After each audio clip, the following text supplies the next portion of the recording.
सुज्ञ जनतेस सप्रेम नमस्कार आणि सविनय जय भीम. हे बुद्ध तत्वज्ञानामधील बुद्धांनी मनाबद्दल काय सांगितले त्याच्याबद्दल सांगणार आहे. बुद्ध मनाबद्दल वर्णन करतात. मन क्षणिक आहे, चंचल आहे, त्याला थांबविणे कठीण आहे, त्यातून बाहेर येणे तर महाकठीण. परंतु बाण तयार करणारा जसा बाणाला सरळ करतो त्याप्रमाणे सूक्ष्म दृष्टी असणारा पुरुष मनाला सरळ करतो. आणि तसेच मासा पाण्यातून काढून जमिनीवर टाकल्यानंतर जसा तडफडतो तसे हे मन माराच्या पाशातून निसटण्यास तडफडते. मनाबद्दल बुद्धांनी असे वर्णन केले आहे. म्हणून बुद्धांच्या शिकवणीचे तत्वज्ञानाचे 4 वैशिष्ट्य आहेत. बुद्ध म्हणतात सर्व गोष्टींमध्ये मन हे मध्यबिंदू आहे. सर्व मनातूनच धर्म निर्माण होत असतात. सर्व वस्तूच्या अग्रभागी हे मन आहे. सर्व वस्तूची निर्मिती ही मन करते. मनाचे वस्तूचे आकलन झाले की मनाचे आकलन झाले असे सांगतात. आणि जे मन हे सर्व शारीरिक क्रियांचे संचलन करते. मन हे मध्यबिंदू आहे. मन हे सर्व शारीरिक मानसिक शक्तीचे प्रमुख आहे. मन हे त्या शक्तीचेच बनलेले आहे. मनाचे संस्कार या बाबीकडे लक्ष देणे महत्त्वाचे आहे.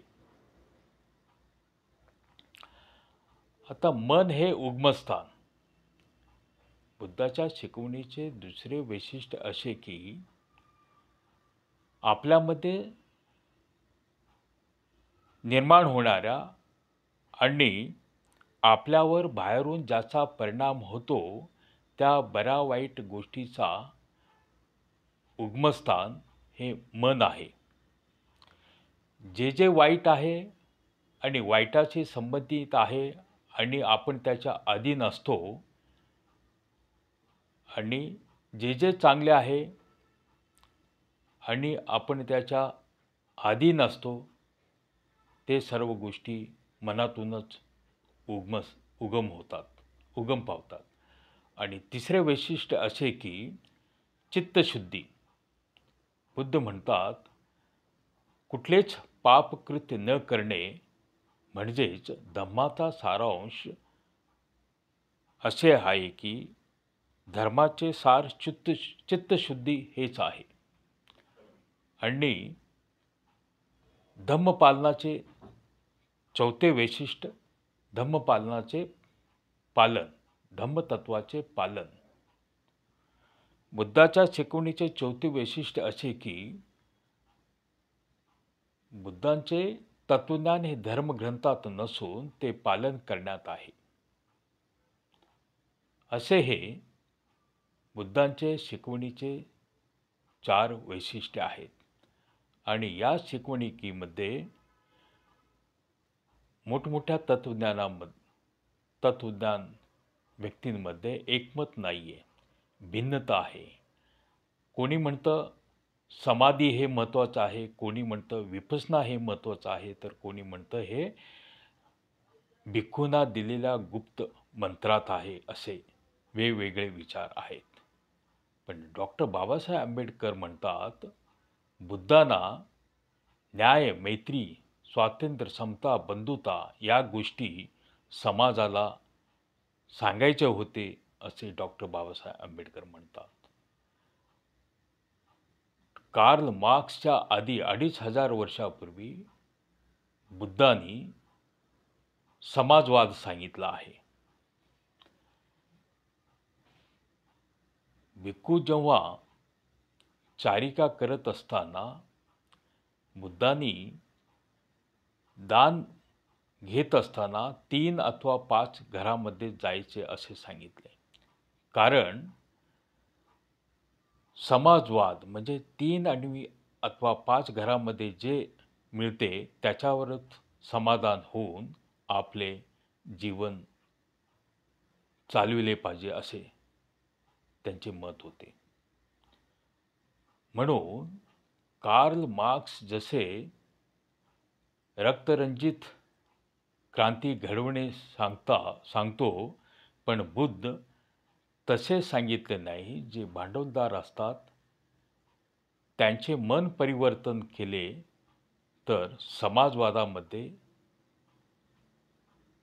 बदल घडू शकतो.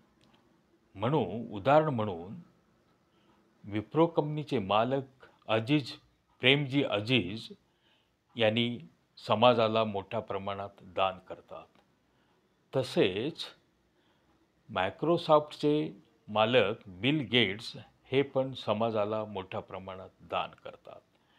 हे बुद्धांचे तत्वज्ञान वाचल्यानंतर हे फरक या लोकांमध्ये जाणवते.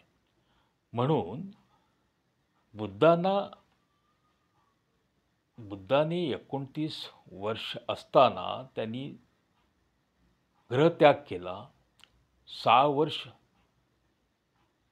तपश्चर्या करून विपश्यना करून ज्ञानप्राप्ती केली. केवळ ते दुसऱ्यांना दुःखातून मुक्त करण्यासाठी आणि या संसारामध्ये सुखाचा मार्ग दाखवण्यासाठी एवढे त्यांनी त्याग केला आहे. आणि त्या व्यक्तींबद्दल गैरसमज या देशामध्ये प्रचार करतात ते चुकीचे आहे. पण आता ज्ञानी माणसांनी बुद्धांचे तत्वज्ञान वाचून आपण प्रबुद्ध होणे आवश्यक आहे. एवढे बोलून मी थांबतो. धन्यवाद. थँक्यू.